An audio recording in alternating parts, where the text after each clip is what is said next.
اللہ تعالیٰ نے رہتی دنیا تک کو ہدایت اور رہنمائی کے لیے جو کتاب دی وہ قرآن مقدس ہے۔ اب قیامت تک کے لیے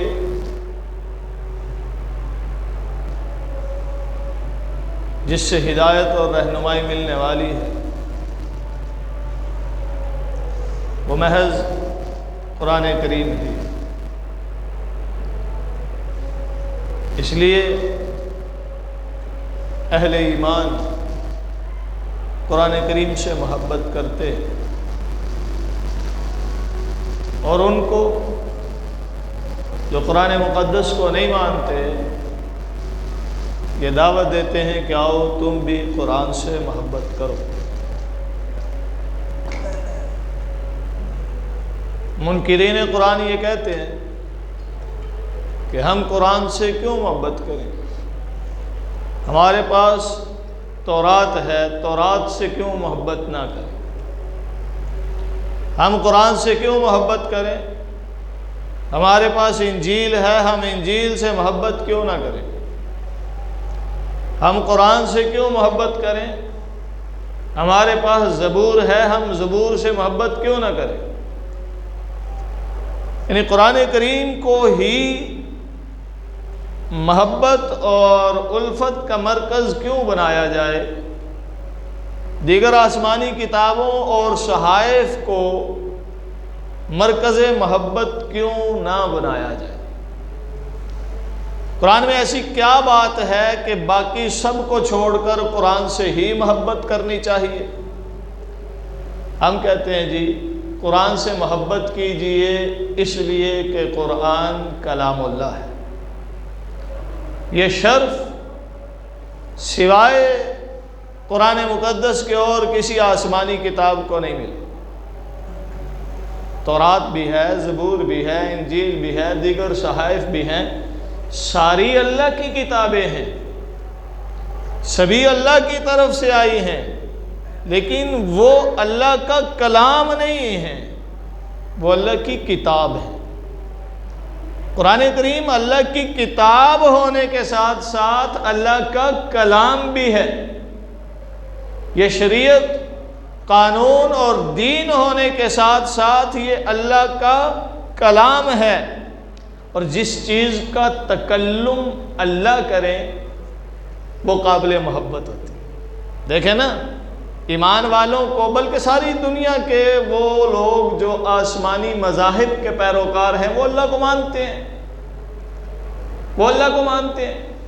جب وہ اللہ کو مانتے ہیں تو اللہ سے محبت بھی کرتے ہیں، جب اللہ سے محبت بھی کرتے ہیں تو اللہ سے محبت کا تقاضا یہ ہے کہ قرآن سے محبت کی جائے، اس لیے کہ قرآن اللہ کا کلام ہے۔ جس ذات سے محبت ہے اس ذات کے کلام سے محبت ہے، اور جس کلام سے محبت ہے اس کلام کے متکلم سے محبت ہے۔ تو بندہ کہ مجھے تم سے محبت ہے لیکن تمہاری باتوں سے محبت نہیں ہے تو یہ نہیں مانا جائے، ایسا نہیں ہو سکتا، بلکہ باتوں سے محبت ہی شخصیت سے محبت کی عکاسی کرتی ہے۔ صفات، کسی کی صفات اچھی لگتی ہیں تو اس سے محبت کی جاتی ہے نا، تو قرآن کریم اللہ کا کلام ہے، یہ اللہ کی صفت ہے، اور اللہ کی صفت سے محبت یہ اللہ سے محبت ہے۔ اورنگزیب عالمگیر کی ایک بیٹی تھی زیب النساء، بڑی شاعرہ تھی، اور اس کا کلام مجمع میں پڑھ کر سنایا جاتا تھا۔ جب مشاعرے ہوتے تھے، محافل منعقد کی جاتی تھیں تو اس میں زیب النساء کا کلام پڑھ کے سنایا جاتا تھا۔ اب ایک دیوانے نے سنا تو کہنے لگا کاش میں زیب النساء کو دیکھ سکتا۔ اس دور کے بادشاہ اور بادشاہ کے اہل خانہ بھی پردہ کیا کرتے تھے، دینداری کا اس قدر خیال رکھا جاتا تھا کہ بادشاہ کی بیٹی ہے لیکن پردہ کرتی ہے، اور ہمارے یہاں جو جتنا بڑا ہوتا ہے اتنا ہی بے حیا ہونے کی کوشش کرتا ہے کہ جب تک بے حیا نہیں ہوں گا تو بڑا نہیں سمجھا جاؤں گا۔ تو عالمگیر کی بیٹی کا کلام مشاعرے میں پڑھا جاتا ہے، ایک آدمی کہنے لگا کاش میں ذیب النساء کو دیکھ سکتا، کہ جس کا کلام اتنا خوبصورت ہے وہ خود کتنی خوبصورت ہوگی، جس کا کلام اتنا عمدہ ہے وہ خود کتنی عمدہ ہوگی۔ جب یہ بات ذیب النساء کو معلوم پڑے، اس نے ایک شعر جواب میں لکھ کر بھیجا جس کا مفہوم یہ تھا کہ مجھے تم نہیں دیکھ سکتے اس لیے کہ میں پھول میں قید خوشبو ہوں۔ خوشبو کو صرف محسوس کیا جاتا ہے، دیکھا نہیں جاتا۔ میرا کلام سنو، مجھے محسوس کرو، مجھے دیکھ نہیں سکتے۔ تو اللہ کی ذات متکلم ہے اس کلام مجید کی۔ اب اللہ کی ذات کو ہم دیکھ نہیں سکتے، اگر اللہ کی ذات کو دیکھنا ہے تو اس کا کلام محسوس کرو۔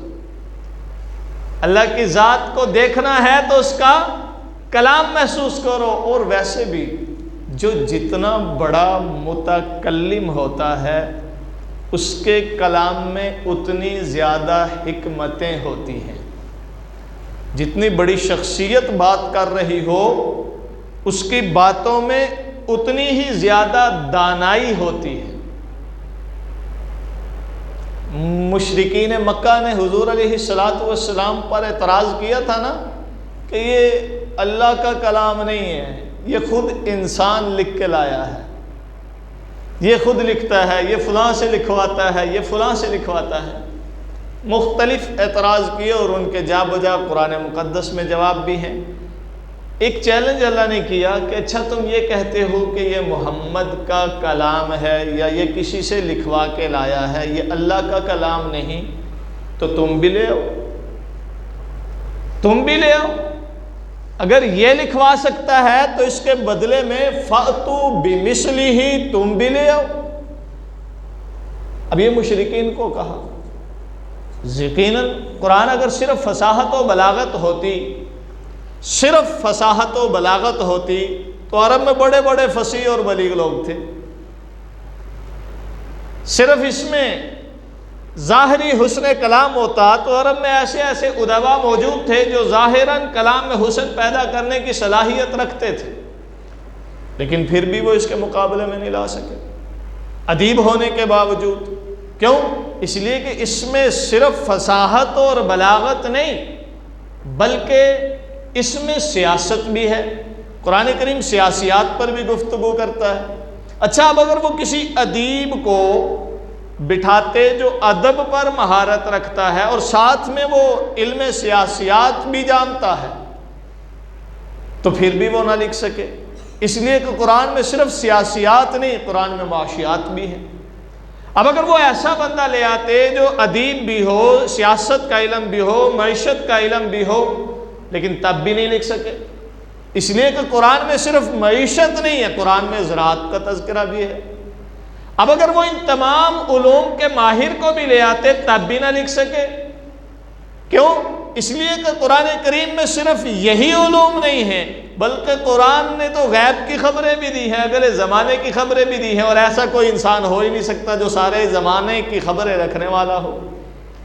موجودہ کی اور گزرے ہوئے کی خبریں تو جمع کر سکتے ہیں، آنے والے زمانے کی خبریں ہمیں کیسے معلوم پڑے گی؟ تو یہ قرآن خود بول کر بتاتا ہے کہ میں انسان کا نہیں رحمان کا کلام ہوں، مجھے انسان کی طرف منسوب کر کے اپنی کم عقلی کا ثبوت نہ دو۔ یہ کیا ہے؟ کلام الہی ہے۔ میں نے عرض کیا قرآن سے محبت کیجئے، غیر مسلم کہتے ہیں ہم قرآن سے محبت کیوں کریں؟ ہم کہتے ہیں اس لیے کہ قرآن کلام الہی ہے، تورات کلام الہی نہیں، زبور کلام الہی نہیں، انجیل کلام الہی نہیں، قرآن کلام الہی ہے۔ اور کلام الہی ہونا یہ اللہ کی صفت ہے، اور اللہ کی صفت جو ہے اس سے محبت کرنا یہ اللہ سے محبت ہے۔ اب اللہ کو مانتے ہو تو اللہ کی صفت سے محبت کرو، اللہ کی صفت سے محبت کرتے ہو تو پھر یقیناً قرآن والے کہلاؤ گے۔ اب یہاں ایک بات ذرا باریک ہے، عرض کرنا چاہوں گا کہ قرآن صفت الہی ہے۔ یہ نا ایک زمانے میں ایک فرقہ اٹھا تھا جسے معتزلہ کہتے ہیں۔ خلیفہ مامون الرشید کے زمانے میں اس فتنے نے سر اٹھایا اور خلیفہ معتصم باللہ کے زمانے میں اسے باقاعدہ سرکاری سرپرستی مل گئی۔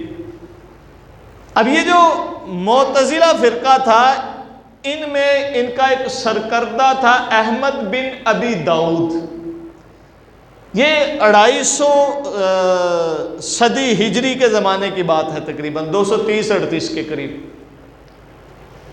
انہوں نے یہ دعویٰ کیا کہ قرآن اللہ کی صفت نہیں مخلوق ہے۔ توجہ کرنا، مخلوق فانی ہے، ختم ہو جاتی ہے، اور صفت فانی، جس طرح اللہ باقی ہے اللہ کی صفات بھی باقی ہیں۔ یہ جو ورق ہے نا، ورق کاغذ، یہ مخلوق ہے، لیکن یہ جو کلام ہے نا الحمدللہ رب العالمین، یہ جو ذات کلام ہے، نفس کلام ہے، یہ اللہ کا کلام ہے۔ یہ ختم ہونے والا نہیں۔ ورق ختم ہو سکتا ہے، اوپر لگی سیاہی فنا ہو سکتی ہے، کاغذ فنا ہو سکتا ہے، لیکن الحمدللہ رب العالمین زبان سے ادا ہونے والا جملہ فنا کیوں؟ اس لیے کہ یہ صفت الہی ہے، اور صفت الہی ذات الہی کی طرح دائمی اور ہمیشہ رہنے والی ہے، اور مخلوق الہی فانی ہے، ختم ہو جانے والی ہے۔ اب بات سمجھ آئی؟ معتزلہ کہنے لگے کہ قرآن کیا ہے؟ مخلوق الہی ہے، صفت الہی نہیں۔ یہ عقیدہ بھی در حقیقت ان کے پاس یہودیوں سے ہی آیا تھا، اس لیے کہ یہودیوں کے یہاں تورات، زبور، انجیل وغیرہ، اس کو وہ مخلوق کہتے تھے، اور انہوں نے اسی قرآن کو بھی مخلوق کہا، اور کچھ اپنے ہم خیال لوگوں کو اس کا قائل بنایا، اور انہی میں سے یہ احمد بن ابی داؤد تھا۔ اب جو یہ کہتے تھے کہ قرآن صفت الہی ہے، سرکاری سطح پر ان کے خلاف ایکشن لیا جاتا تھا۔ لوگ ڈر کے مارے جان چھڑاتے، چلو یار خیر، جو بھی کہتے ہیں ظاہراً یہ بھی کہتے یہ مخلوق الہی، بظاہر کتاب کی طرف اشارہ کر کے یہ مخلوق ہے، جان چھڑا رہے، کوئی کس طرح نکل رہا ہے۔ امام احمد بن حنبل رحمۃ اللہ تعالی علیہ ڈٹ گئے، کہنے لگے نہیں، قرآن صفت الہی ہے، یہ کلام الہی ہے، اور کلام الہی صفت الہی ہے۔ ان کے ساتھ کچھ 4 لوگ اور بھی تھے، ان کو قید کر دیا گیا۔ ایک دن گزرا، ایک آدمی پھر بدل گیا، دوسرا دن گزرا، 2 نکل گیا، اب امام احمد بن حنبل رہ گئے، اور ساتھ ایک بندہ رہ گیا جو اس بات پر ڈٹے ہوئے ہیں کہ قرآن مخلوق الہی نہیں، صفت الہی ہے۔ انہیں قید سے نکالا گیا اور بادشاہ کے دربار میں لے جایا جا رہا ہے تاکہ ان پر مزید سختی کی جائے۔ راستے میں وہ جو دوسرا تھا امام احمد بن حنبل کے ساتھ، وہ انتقال کر گیا، اسے دفنایا۔ اب اکیلا امام احمد بن حنبل ہیں جو بادشاہ کے دربار میں سیدھے کھڑے ہیں، معتصم باللہ کے۔ معتصم باللہ کہنے لگا کہ قرآن کے بارے میں تمہاری کیا رائے؟ کہنے لگے اللہ کا کلام ہے، اور صفت الہی ہے، اور دائمی ہے۔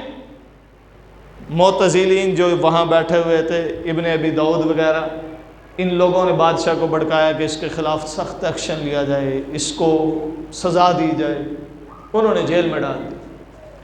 اب امام احمد بن حنبل کو جیل میں سختی سے نمٹا جا رہا ہے، اور روز بادشاہ کے دربار میں پیش کیا جاتا ہے کہ شاید کسی دن سختی کی تاب نہ لاتے ہوئے ارادہ بدل دیں۔ امام احمد بن حنبل کہتے ہیں کہ شاید میرے قدم بھی متزلزل ہو جاتے، لغزش آ جاتی۔ ایک دن میں جیل سے بادشاہ کے دربار میں لے جایا جا رہا تھا، راستے میں ایک دیہاتی نے مجھے روکا، کہنے لگا احمد بن حنبل ٹھہرو، میری بات سن کے جاؤ۔ میں اس کے پاس گیا، وہ دیہاتی کہنے لگا احمد بن حنبل، اس وقت بادشاہ کے دربار میں تم احمد بن حنبل ہی نہیں جا رہے بلکہ امت مسلمہ کے نمائندے بن کر جا رہے ہو۔ آج اگر تم بادشاہ کے دربار میں بدل گئے تو امت مسلمہ کا سر جھک جائے گا، حق مغلوب ہو جائے گا، باطل غالب آ جائے گا۔ اگر چاہتے ہو کہ حق کا غلبہ ہو تو پھر سر نہ جھکانا، ارادہ نہ بدلنا، قرآن کے بارے میں جو حق تم جانتے ہو ڈٹ کر کہنا۔ تمہارے اور جنت کے درمیان صرف شہادت کا فاصلہ ہوگا، ادھر تم شہید ہوگے، ادھر جنت میں جاؤ گے۔ امام احمد بن حنبل کہتے ہیں اس ایک عام دیہاتی کی باتوں سے میرا حوصلہ اتنا بڑا، میں بادشاہ کے دربار میں سینہ تان کے کھڑا ہوا۔ کیا کہتے ہو؟ میں نے کہا وہی بات کہتا ہوں جو کل کہی تھی، اسے کوڑے لگائے جائیں، 1 دن کوڑے لگائے، 2 دن لگائے، 3 دن لگائے، جب دیکھا امام احمد بن حنبل بدلتے دکھائی نہیں دیتے، پھر ادھر سے امام شافعی رحمۃ اللہ علیہ نے خط لکھا حضرت امام احمد بن حنبل کو رحمۃ اللہ تعالی علیہ کہ آپ حق پر ہیں اور امت مسلمہ کی نمائندگی کر رہے ہیں، ڈٹے رہیے گا، کل اللہ کے دربار میں آپ سرخ رو ہوں گے۔ امام احمد بن حنبل کہتے ہیں امام شافعی کے خط میں میرے حوصلے مزید بڑھائے، اور جو خط لے کر قاصد آیا تھا میں نے اپنا کرتا اتار کے، قمیص اتار کے اسے دیا۔ عرب میں یہ رواج تھا کہ جو کوئی اچھی خبر دیتا یا حوصلہ بڑھاتا اسے کوئی نہ کوئی تحفہ یا گفٹ دیا کرتے تھے۔ کہتے ہیں میرے پاس اور کچھ نہیں تھا، امام احمد بن حنبل فرماتے میں نے قمیص اتار کے اسے دیا۔ اب وہ جو نمائندہ امام شافعی کا آیا تھا وہ واپس امام شافعی کے پاس گیا کہ میں نے آپ کا خط ان تک پہنچا دیا ہے اور انہوں نے اس سے پسند کیا ہے اور اپنی قمیص اتار کر مجھے دی۔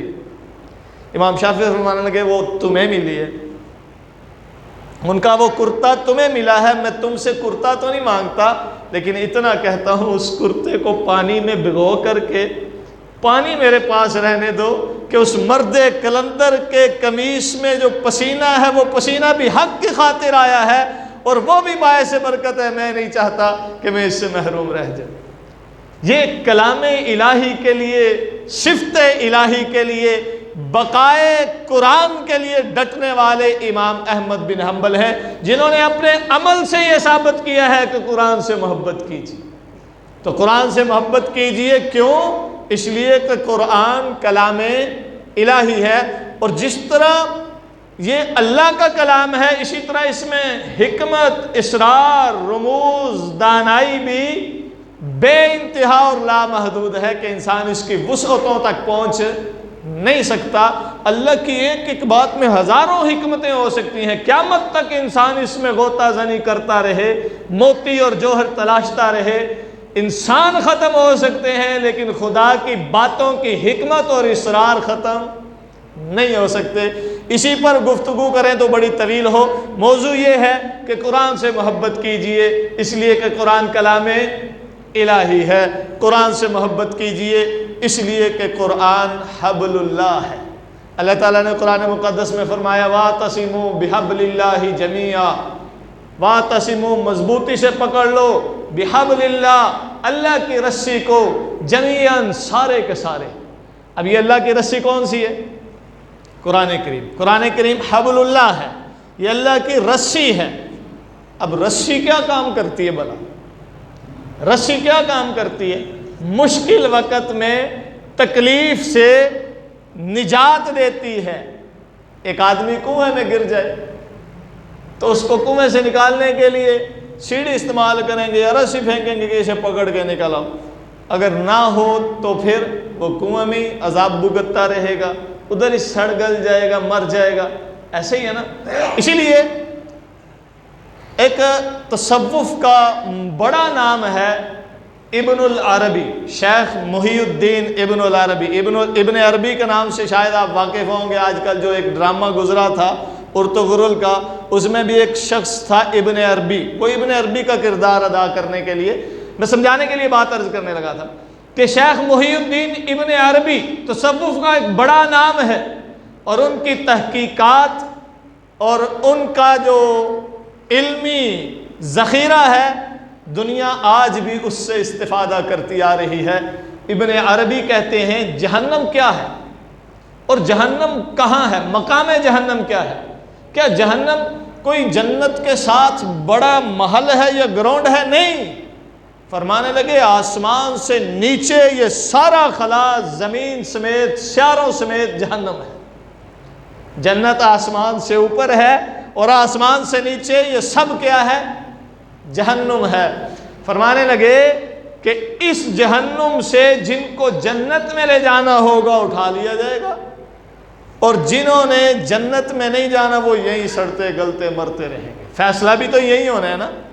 پھر مثال دی بحبل اللہ، اللہ کی رسی کو پکڑ لو۔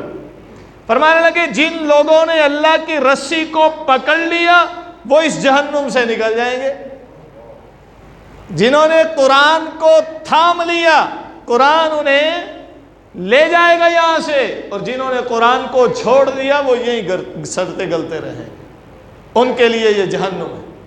اور اللہ کے رسول صلی اللہ علیہ وسلم کی ایک حدیث ہے نا، مفہوم ہے جس کا کہ حافظ قرآن کو اللہ قیامت کے دن فرمائیں گے قرآن پڑھتا جا اور جنت کی سیڑھیاں چڑھتا جا، یعنی قرآن تمہیں بلندی پر لے کر جانے والا ہے اور پستی میں جہنم ہے، ہم جہنم میں ہیں، اس جہنم سے نکل کر دوبارہ اس جنت میں جانا ہے جہاں سے ہمارے جد امجد حضرت آدم آئے تھے۔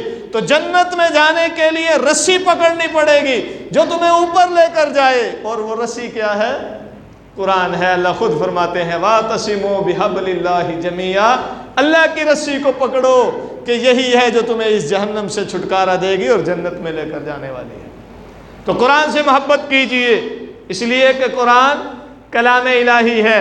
قرآن سے محبت کیجئے اس لیے کہ قرآن حبل اللہ ہے، اور قرآن سے محبت کیجئے اس لیے کہ قرآن نبی مکرم خاتم النبیین صلی اللہ علیہ وسلم کا دائمی اور ابدی معجزہ ہے۔ انبیاء علیہم الصلوات و تسلیمات کو معجزات ملے ہیں نا، مختلف انبیاء کے پاس مختلف معجزات ہیں، لیکن وہ معجزات سارے وقتی تھے۔ حضرت موسیٰ علیہ السلام نے لاٹھی پھینکی، اژدہا بن گئی، چھوٹے سانپوں کو کھا گئی۔ حضرت موسیٰ نے پتھر پر یوں عصا مارا، 12 چشمے نکل آئے۔ حضرت موسیٰ نے بحر کلزم میں اپنی لاٹھی ماری، راستے بن گئے۔ حضرت عیسیٰ نے مردوں کو اٹھایا بِإِذْنِ اللہ۔ حضرت عیسیٰ نے ہاتھوں سے صورت بنائی، پھونک ماری، اس میں روح آ گئی۔ مادر زاد اندھے کی آنکھ پر ہاتھ پھیرا، بینائی آ گئی۔ مختلف انبیاء کے مختلف معجزات ہیں، یوں وقتی معجزات نبی مکرم صلی اللہ علیہ وسلم کو بھی اللہ نے دیے کہ آپ نے یوں پیالے میں اپنا ہاتھ ڈالا تو پیالہ پانی سے بھر گیا۔ آپ علیہ السلام نے اپنا لعاب کنویں میں ڈالا، کنواں میٹھا ہو گیا۔ بے شمار معجزات ہیں۔ درخت کی طرف اشارہ کیا، زمین چیر کر قدموں کے پاس آ گیا۔ پتھروں کی طرف اشارہ کیا، کلمہ پڑھ کے آپ کی نبوت کی، اللہ کی وحدانیت کی گواہی دینے لگے۔ گو کی طرف اشارہ کیا، اللہ نے گو کو زبان عطا کی، اس نے آپ کی نبوت اور رسالت کی گواہی دی۔ تو حضور علیہ السلام کے بھی بے شمار وقتی معجزات ہیں جو حضور کے وصال کے ساتھ جن کے آثار ختم ہو گئے، لیکن ایک معجزہ ایسا ہے جو آج بھی باقی ہے، اور وہ کیا ہے؟ قرآن کریم ہے۔ وہ کیا ہے کہ 14 صدیاں گزر گئیں، 15ویں صدی انتہا کو ہے، قرآن کے چیلنج آج بھی باقی ہیں۔ قرآن آج بھی کہتا ہے فَاتُوا بِسُورَةٍ مِثْلِهِ، قرآن آج بھی کہتا ہے فَاتُوا بِعَشْرِ سُوَرٍ مِثْلِهِ، قرآن آج بھی کہتا ہے فَاتُوا بِمِثْلِهِ، ارے قرآن کے مقابلے میں قرآن لا کر دکھاؤ۔ قرآن آج بھی کہتا ہے نہیں قرآن نہیں لا سکتے، اس کی 10 صورتوں کے مقابلے میں کوئی 10 صورتیں لا کر دکھائے، نہیں یہ بھی نہیں کر سکتے، تو پھر قرآن کی ایک چھوٹی سی صورت کے مقابلے میں صورت لے آؤ۔ اور اتنا عرصہ بیت جانے کے بعد اس چیلنج پر کوئی پورا اترتا دکھائی نہیں دیتا۔ بڑے بڑے فصیح بلیغ علم والے دانشور فصحاء بلغاء بڑے بڑے آئے ہیں، لیکن قرآن کا چیلنج قبول نہیں کرتے، اس لیے کہ قرآن انسان کے بس کی بات ہی نہیں ہے، یہ رحمان کا ہے، اور رحمان کا مقابلہ انسان نہیں کر سکتا۔ تو قرآن آج بھی اپنے موتی بکھیرتے ہوئے نبی مکرم صلی اللہ علیہ وسلم کا معجزہ ہونے کا ثبوت دیتا ہے۔ تو قرآن نبی کا دائمی اور ابدی معجزہ ہے، اس لیے قرآن سے محبت کیجئے، قرآن سے محبت کیجئے کیوں؟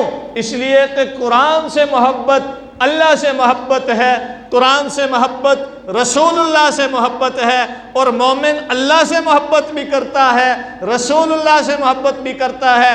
اللہ فرماتے ہیں والذین آمنوا اشد حبا للہ، جو ایمان والے ہوتے ہیں وہ اللہ سے محبت کرتے ہیں۔ اور نبی علیہ السلام نے فرمایا کہ لا یؤمن احدکم حتی اکون احب الیہ من والدہ وولدہ والناس اجمعین، کہ تم میں سے کوئی بھی اس وقت تک مومن نہیں ہو سکتا جب تک وہ کائنات کے ہر رشتے سے بڑھ کر مجھ سے محبت نہ کر لے۔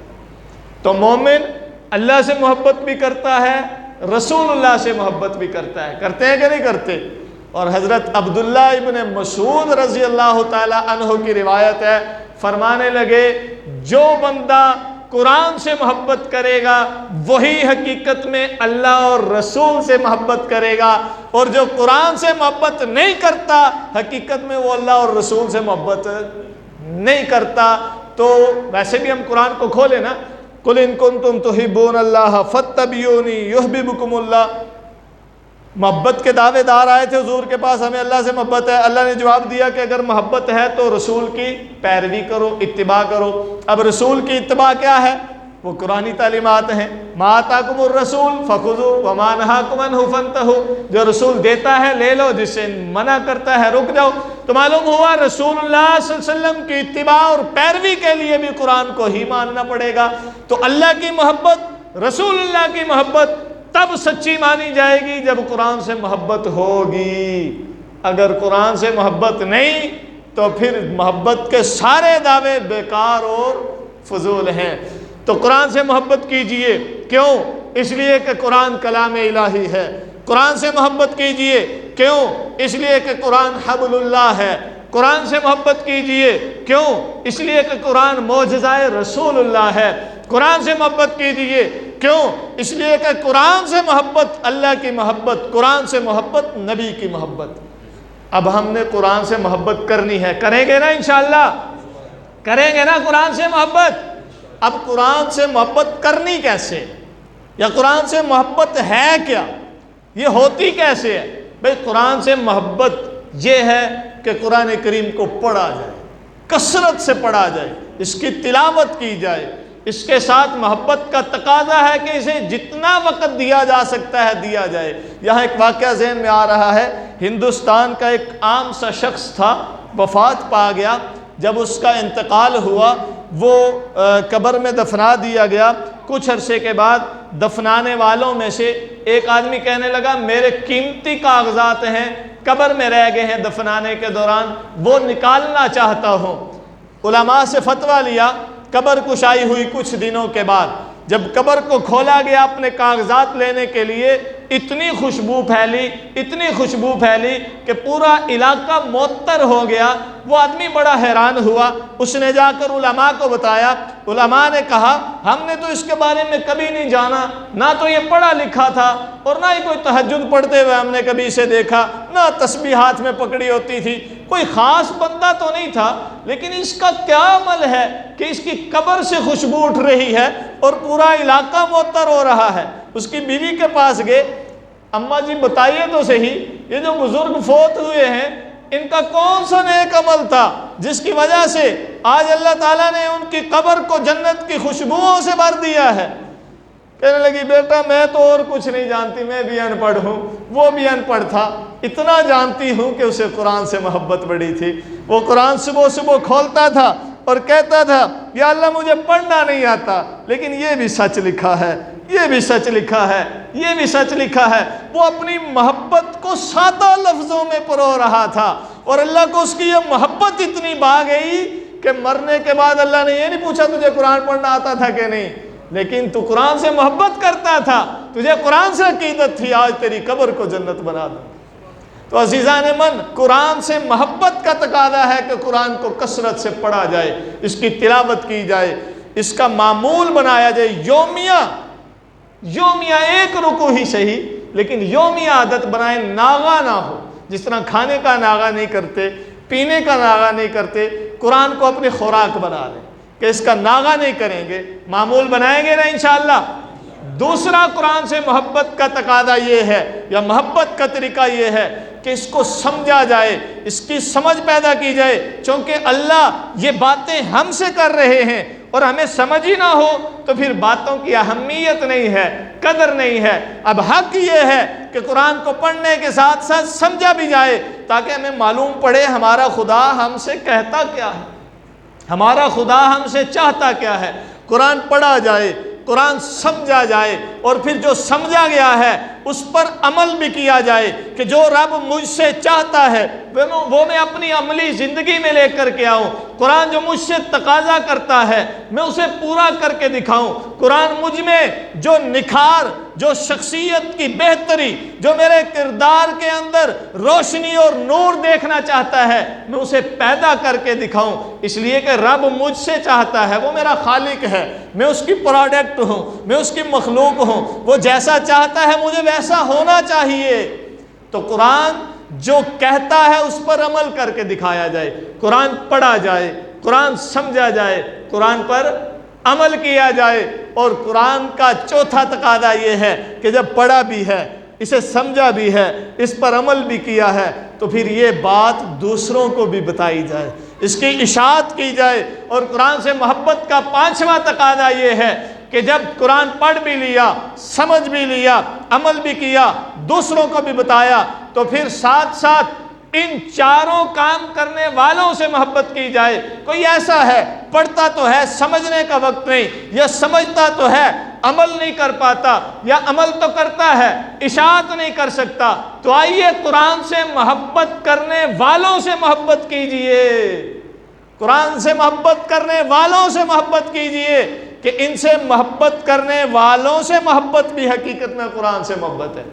ہم کسی قاری سے محبت کریں گے، کسی حافظ سے محبت کریں گے، کیوں؟ قرآن کی وجہ سے۔ تو اس سے محبت قرآن کی وجہ سے جو ہے نا وہ اصل میں قرآن سے محبت ہے۔ کسی عالم سے محبت کرتے ہیں اس لیے کہ قرآن کا عامل ہے، تو اس کی قرآن کی نسبت سے جو محبت ہے حقیقت میں قرآن سے محبت ہے۔ تو یہ 5 طریقے ہیں قرآن سے محبت کے، لازمی اپنائے جائیں۔ قرآن سے محبت ہی ہمارے لیے نجات ہے، قرآن سے محبت ہی اس جہنم سے نکال کر جنت میں لے کر جانے والی ہے۔ اللہ تعالیٰ سمجھنے، عمل کرنے کی توفیق بخشیں۔ وما علینا۔